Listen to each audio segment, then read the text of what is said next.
Hola, gringos y gringos, and welcome to Gringos Are Us. Expats with a Plan. I'm Mark. I'm Gina. This week, the money on San Cristobal de las Casas. Coming up after this.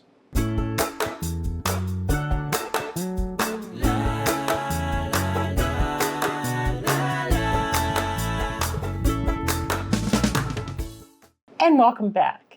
This is our cost of living video for our month-long stay in San Cristobal de las Casas.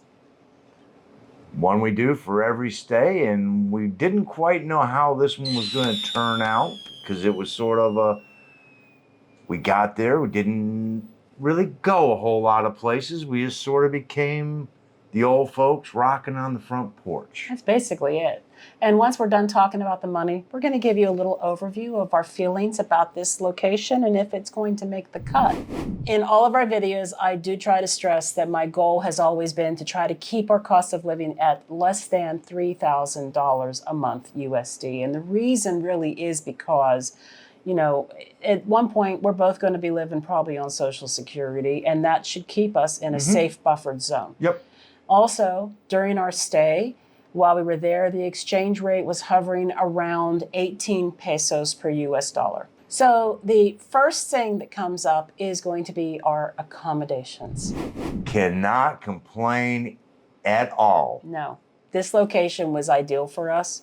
It was an unexpected respite. As Mark has said, we didn't know we needed until we had it. Yeah. And then we just kept taking more and more advantage of it. Yeah, I mean, if you want to see the video about the Airbnb itself, you'll find a link. It's this video right up here. And the thing about it that was shocking was that it was unlike any location we have ever stayed in Mexico. Yeah, the terrain, I mean, yes, we've been in the mountains before, but those were the high Sierra, the desert area. This was the mountains with the pine forest, and it was like, wow. I mean, the temperature was lower to the point of actually being cold in June at times. Puffy coats were out. It's like being in a mountain cabin getaway. Yeah. Literally. Front porch with rocking chairs.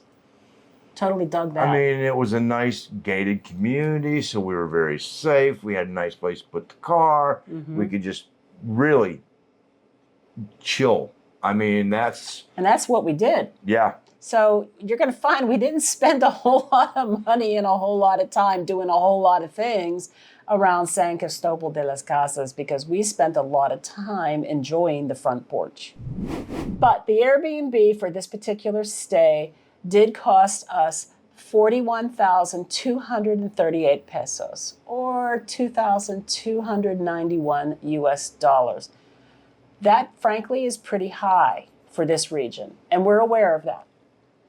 There were Airbnbs that cost less. In fact, we did have one booked at one point that was closer to town, I believe, and they just up and canceled on us without even giving us an explanation. We anticipate that it would probably get rented out to someone who was probably already there and maybe wanted to extend their stay. But, you know, we ended up where we were and we were happy with what we got. But it did cost more than we would have spent, almost double, and it did cost more than what one would anticipate this area would cost. Again, that may be because this area tends to be more of a transient area, not really a place that a lot of people go to live permanently. There are people who do, but this is largely a tourist area, and what they mostly have these Airbnbs for are tourist accommodations. So the Airbnb was a little pricey, and we do know that, we realize that, but we'll get to that more toward the end as we wrap up the final costs. For comparison, you can see that we had an Airbnb in San Luis Potosí that was only costing us $1,400 a month, and our most expensive stay to date was in Playa Car. That Airbnb was costing us $36.84 per month. Next up is activities. We did take a couple of paid tours. And those paid tours were also a little bit on the pricey side in comparison to going and doing it on your own. But, you know, being in the area that we were, in the conditions that we were, knowing some of the things that we knew, it's probably wise to take advantage of a tour group, I would say. Well, and the bulk of that was actually the tour with the boat. Yes. And so if you factor in the fact that you would have to pay for the tolls twice to go down the hill, down the mountain and then back up, well, out of that, there's that's 300 pesos that you're going to be paying right there almost. So, Right. And then you've got the gas to get down and back. And I mean, it's an hour's drive. And you're paying for somebody to translate. So you got someone translating for you. And of course, it covers park entrance fees. It covers the cost of going into the church that we went into. It covered the cost of a driver on one of them, in addition to the tour guide. Yep. And the cost of the boats were included. So yeah, the only thing that we ended up having to reach in pocket for was two things: the refrescos on the boat and the tip for the boat driver. Tip for the driver. Well, and of course we tipped the tour guide. Well, too, yes. But our activities came to a total of 4,838 pesos, or $268 for that month. Yeah, not That's bad. Not so bad. No. Not so bad. We did quite a lot, actually. So then we get to groceries. And again, it seems like the groceries have sort of been hovering around the $550 range no matter where we go. They were a little bit higher this time. Were they higher because of location and how much it costs to get the groceries there? Or were they higher because of further inflation? Well, it could be a little of that. It also could be that this was actually just a tad over a whole month. So that few extra days, that would have added a little bit extra in there. So you will save money shopping more locally. And we are all about going to the mercados. But we really didn't have any mercados very close to us. No. And it was going to take a car ride to get somewhere. So we just took the car to where we knew to go. Well, we would have had to have driven by the Soriana, the Chedraui, and the Walmart to get to the Mercado. I mean, so it was suddenly like... You might as well just... And then we'd have to find a place to park to go to the Mercado, and we probably would have paid for that. So it's... Yeah, so this was basically convenience. Mm-hmm. We shopped where it was convenient, what was close to us, and we probably paid more for that reason as well. But I don't think we did too bad. No. We kept it under 6. Next up is our insurance. It never changes. The only thing that really changes is how many pesos it was, because we pay for these in US dollars. Yes. So it's $32 per month for our Mexican automobile insurance, and it is $273 per month for our Nomad catastrophic health insurance. Just to make sure that in the event one of us gets a broken arm, we don't have to pay all of it out of pocket. Who is that? I don't know. If you're interested in looking into a Nomad insurance policy, you will find links down below. So far, I'm pretty impressed. You're looking for those, right? Always do. Always looking. All right, so medical expenses. This is a little bit elevated this month, but there's a reason. We went to Farmacias Similares and Farmacia Ahorro and purchased things a little more than we needed to keep us supplied for a few months. One of the things that we needed, which is on the expensive side, was the cream that was prescribed to me for pain in my arm. And Mark discovered that it's really very good for arthritis. Not really. It's outstanding. Yeah. If you think about it, it's like Voltaren on steroids. I mean, it really does. For me, anyway, it was a very effective cream to use, and I have a problem finding anything that works. So when I find something that actually does work, it's like, oh yeah. So we bought two tubes of that.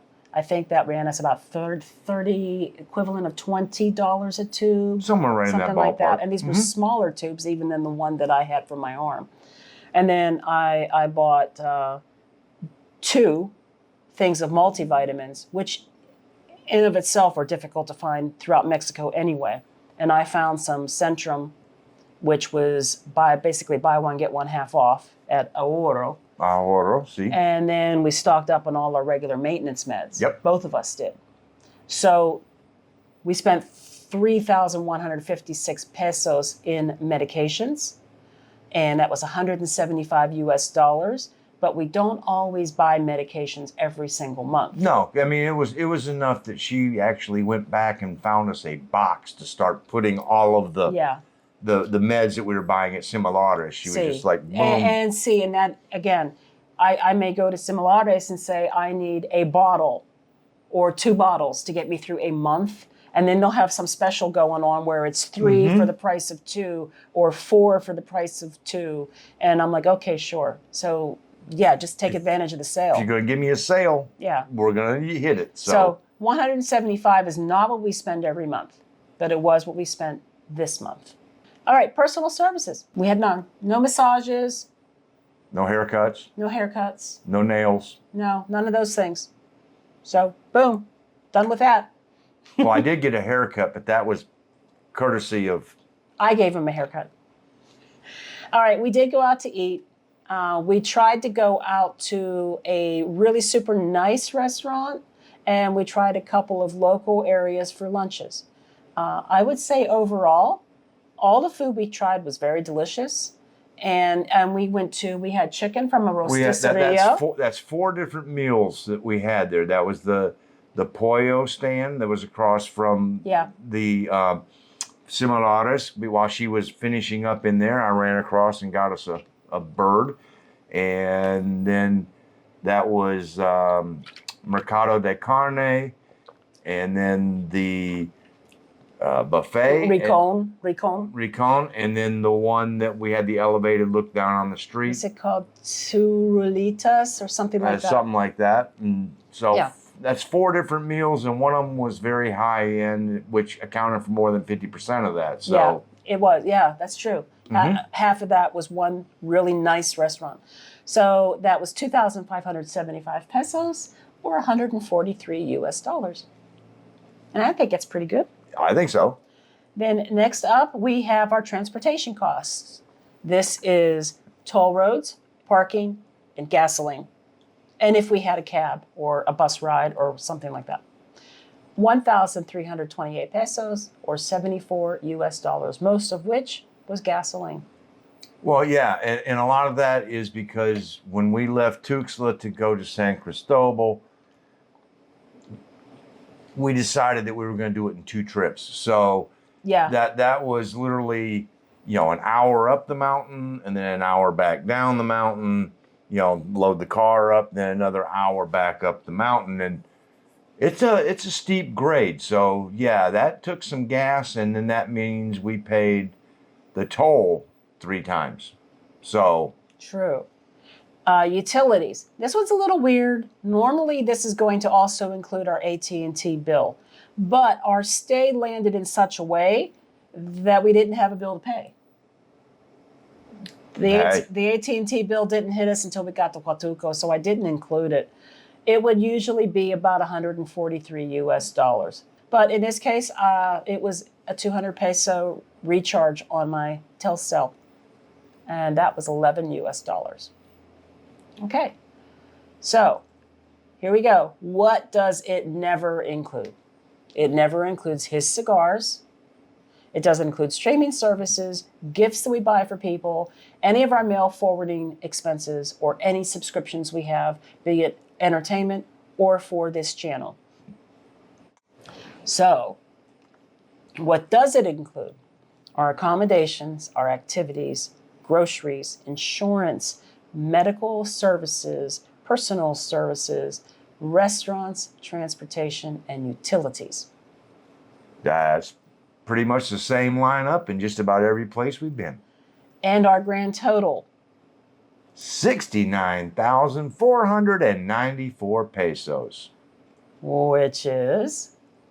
$3,860. And that comes out to? About $125 a day.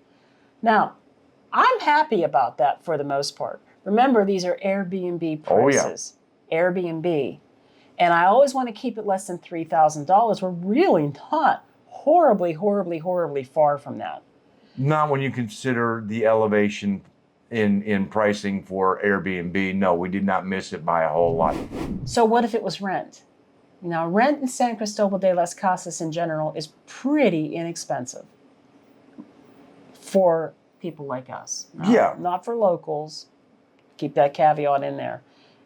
So if it was rent, what would it have cost us? Well, instead of 69,494 pesos, it would have been 48,884 pesos. A Right. nice little 20,000 peso savings. instead of 3860 USD, That drops that down under the 3,000 mark to 2715. and instead of 125 a day, Da da da da. $88 a day. $88 a day. Guys, that made it under the $3,000 a month budget.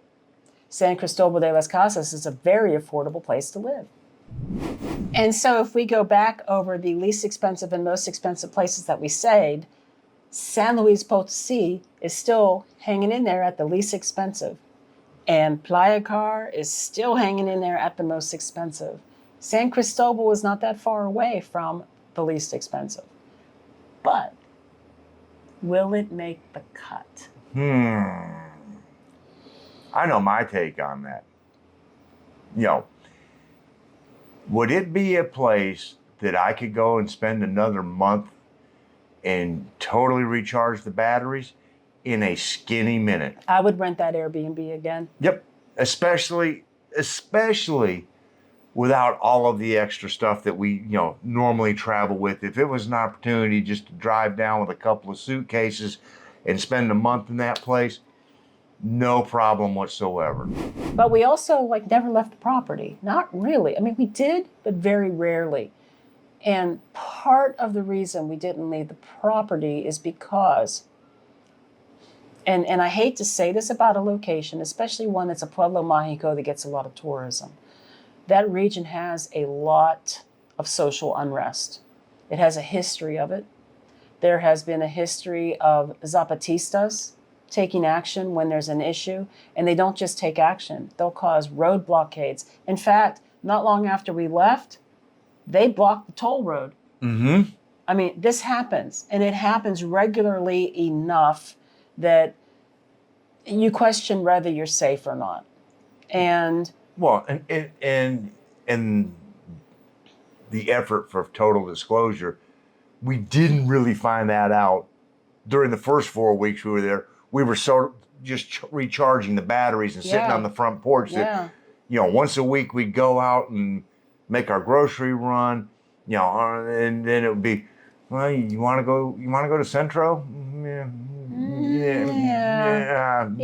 I mean, it just literally was. well, part of the whole Centro thing that I was shying away from is the fact that the first time we went into Centro, we were dogged so bad by vendors that I was just like, I really don't want to have to do that again. But I did want to go to Centro. I wanted to go to some of the restaurants, and we just figured out that we just went at the wrong time of the day. The best time to go to Centro is when it's more diluted and there's more people there, and so you don't get We asked as stood much. out Yeah. very evidently the Yeah. first time we I went because mean- it was during the day, because it was like, you know what, we want to go, we want to get some footage and this and that. Yeah. Sunlight's up, we're going to take advantage of it. Mm-hmm. And, well, yeah. There's not a lot of people out, No. and we're obvious tourists. We're not local. So yeah, we were targeted a lot because, well, we're tourists and they're there selling to tourists. I don't fault them for that. No. But when there were more people out, we got bothered a whole lot less. Correct. That is true. Yeah. So, we did end up toward the end of our stay getting out a little more, and that's on us. We really were enjoying that porch. I can't tell you guys how enjoyable it really was to just sit there and rock in rocking chairs. Well, not only that, it was also the first place we have been to that had 2 quality recliners. Oh, yeah. Quality furniture. I mean, Yeah. and it was, boom, throw the feet out and just, and there was several times where it was Didn't even get in the bed. Just put a blanket on right there. Passed out right in the chair. Okay, life is good. You know, when rain would come down, that rain would just like soothe you. Mm-hmm. It's great sleeping weather.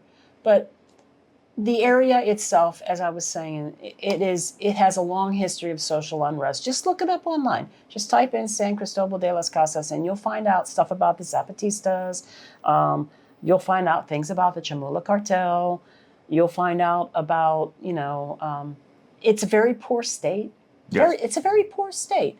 And you have these isolated indigenous communities that aren't even On anybody's radar. on the grid practically at all. I mean, like, and you have these larger communities like Chamula and Zinacatan and stuff, and they're fighting hard to maintain their culture and keep out modern influences. I don't want to say modern influences, but they're trying to hold on. Different influences. Right. They're Yes. trying to maintain Outside.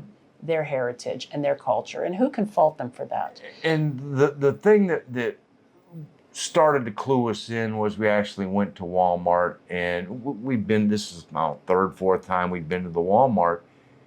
And this particular time there was probably 4 to 6 Guardia Nacional trucks. Mm-hmm. And normally when, after almost 2 years now of traveling around Mexico, we've gotten to the point where, seeing those trucks is no big deal. And most of the time you wave at them and they're friendly and wave back. And, when they're sitting in a Walmart parking lot, they might be taking a break. Somebody might be going in to get some refrescos, whatever. When we pulled in this one, there was one member on alert at the front of each truck, and there was one member on alert at the back of each truck. And it made us quickly go, What? this is not the norm. They were making a statement. Yeah. And you have to remember that from where the Walmart sits in San Cristobal, it is less than 2 miles from that Walmart to Chamula. Mm-hmm. And it's that one road. So that one road is sort of what separates the Chamula culture and San Cristobal, which they view as being an outside influence. It made us go and look things up. Yeah. And get the history of what really happens in that area. And, it doesn't happen all the time. But when does it happen? I mean, do you want to be in the wrong place at the wrong time? Back to the Mercado. I mean, the last 2 years, they've had one murder a year at the Mercado. And Gina's like, I'd like to go to the Mercado. I said, how do we know today's not the day? Good point. We don't. We don't know that today is not the day. And we don't know enough to know if the temperature in the region has been elevated or it's an ebb or, Exactly. I mean, so we would literally almost be flipping a coin going, and okay, 1 out of 365, but it's a lovely place to visit. Honestly, I think it's a beautiful, beautiful town, and there's a lot we didn't see, and that's because we didn't spend that much time in Centro, and it's not because we were afraid to. No, we were oblivious. Yeah. We were honestly just oblivious, blissfully ignorant of what was really going on in the region. And I recently have seen a few videos. It's interesting that one take on it is, why is there so much transient travel in that area? Well, there's a lot of reasons it could be. It could be because of the unrest. Again, it's not constant. That has to be an influencing factor. Yeah, so there is social unrest at times. Most of it is Mexican people who are tourists and just visiting, so they'll come and they'll go. Yeah, because both of the tours we were on, we were the only English-speaking people. I mean, everybody else was Mexican nationals. Yes, they were. Yes, they were. In fact, it was really hard to find tours that had an English-speaking guide. I tried. It was difficult. Because they really don't have that much of a need for English-speaking guides. No, but Rodrigo and Miguel, thumbs up to both of them. They did Yep. great jobs. Yes, they did. It just seems like that area is more transient than it is permanent residence for people who are looking for a place to settle, immigrants and expats. I'm not saying that they don't live there. They do. But it seems like they don't stay there. Like they may come in for a year or two and then they move on. That's the overall general feel. And I'm painting that with a very broad brush right now. I realize that. So for anyone who does permanently live there, I'm meaning no disrespect at all. And I'm not discounting how much you love it there because I loved it there. I loved it there. I loved the temperature. I loved the history. It seems like a beautiful, beautiful place to stay. And yet at the same time, we saw transients who come through there. We saw the man who might have been from Haiti or we don't know where, standing in the middle of the street multiple days in a row Using his daughter as a prop. to get money, begging for money. We seen that happening. And even when we left San Cristobal and made our way over to Oaxaca, we seen the people on the roads making their travel westbound, northbound. And that was a continuous flow almost the entire journey. So there is a lot of transient nature. I don't believe we saw a lot of homelessness per se, but we really weren't there too long after dark. I mean, I think the latest we were there was after dinner one night, and it might have been 9 or 10. Yeah. And there was still a lot of people out. So, but during the day, I didn't notice homelessness. Mostly what I noticed were vendors. And a lot of these people are poor. They're poor. And I don't know enough about the Chamula cartel either, but I am going to say this. When you have poor people, and those poor people feel like they have been marginalized, they will organize. And they will become gangs, like gangs in the city. New York, LA, everywhere. It happens. And they're doing what they need to do to survive. And if that means we trust the devil we know more than the devil we don't, so be it. But when you don't even have an OXXO, because OXXO won't even go into the town, that speaks volumes. Or maybe OXXO wasn't allowed into the town. That's what I'm saying. Yeah, I mean, who they knows? have their own version, OSSO, and OXXO sort of goes, whatever. You guys do what you want to do, But we can honestly say that we felt very, very safe where we were staying. Oh, God, yes. But we really don't know about the safety outside of that area. Our barrio was great. But given the general atmosphere and the feel at times in places where we were, something wasn't right. It's about safety. Affordability, it's right up there. Culture, it's up there. And if all we want to do is drive to the Walmart and sit on the front porch, then Yeah. But that's not really living in Mexico. And the other part of it is, you have to go down the mountain to get to an airport. Yes. Yes. It's just probably would have to go down into Tuxtla for specialists and things like that. So down the mountain again for that. And it's a haul. It's one of those places where you say it's a lovely place to visit, but I wouldn't want to live there. And it's not that I really wouldn't want to live there. I just don't think it would be. You'd never relax. It wouldn't be a long-term, relaxing the permanence of it just wouldn't be there. It's definitely a place I don't mind visiting. I think the things to do around there are fantastic. There's beautiful things to see, the architecture. Most of the people, honestly, were really, really wonderful people. And we didn't have any issues with anybody at all. No. The food is fantastic. Not going to lie. Everywhere we ate, the food was good. Yep. And some places was even better than good. So it's none of that. It's a tourist place. That is exactly what it is. It's a tourist place. And there is an underbelly that we are not privy to, that we cannot speak as experts on, but it's there. And quite honestly, I'd like to keep it that way. Yeah. I mean, Yeah.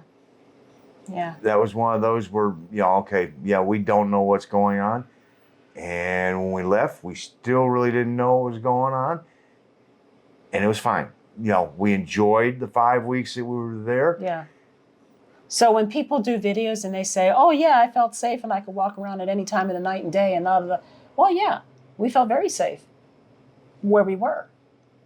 And we felt very safe as we walked together as a couple in Centro. But we didn't really go anywhere else. And so No. we really can't claim that it's 100% safe. We don't know. And we really can't claim that we would never run into any major crimes, because that's not true. You can search on Google and you will see it. It's there. And it's something we didn't do. We probably should have done. Well, We just didn't. again, it was one of those that the whole reason that San Cristobal made the list to begin with was because of the beauty and the fact that everybody, and this has been true of everywhere we have been in Mexico. We're going to San Cristobal. Muy linda. Yeah. Everybody's going, oh God, got to go to San Cristobal. Yeah. And are we glad we went? Yes. Absolutely. Absolutely. Yeah. It's a beautiful Pueblo Mágico. And that was well worth the 5 weeks for two reasons. One was the break that we sort of took and just got a chance to relax. But two, it is a eye-opening area, and to think that from Tuxtla to San Cristobal, 1 hour away, that there would be that much of a, climate change and everything else. It was just sort of like you're entering into a whole nother climate zone. And I wouldn't have believed that if I had not experienced it. I'm with you on that, because I would have never expected any place in Mexico to be quite like that. No. Pine forests and cool mountain air. I never expected that. So I loved our stay there, but I think we're in agreement. It's not going to be in the final cut. I would go back. Oh. I would go back to visit, but long term, it will not make the final cut. No. There's just too much of a long history of issues in the area. Well, And even Tuxtla Gutierrez was plagued not that long ago by gas station. with the educators. Yeah, I mean, like there's just this unrest in the area, and the most common thing that happens is complete shutdown of a business or a business location, or they just blockade the road. And yeah, we were glad that when we got out, the road was open and we were able to finish our trip. But I don't think we would ever be able to totally let the guard down. And that's not the game plan. That's not what we want. Nope. That's our total assessment on our stay in San Cristobal de las Casas and our cost of living expenses for the month. I was actually pleasantly surprised. It would have been less if we had had our original Airbnb. But rent-wise, you can expect to pay $1,000 or less for a very nice place to rent in San Cristobal. The question is, would you be renting that long? Or are you just there for a visit? Don't know. Don't know. And that's it. So thank you for tuning in. We appreciate it. We are Gringos R Us. Expats with the plan. Remember, We're doing it. You can too. And there's videos. that you might want to watch Really? right here. Are they good ones? Yes. Hasta la próxima. Adios.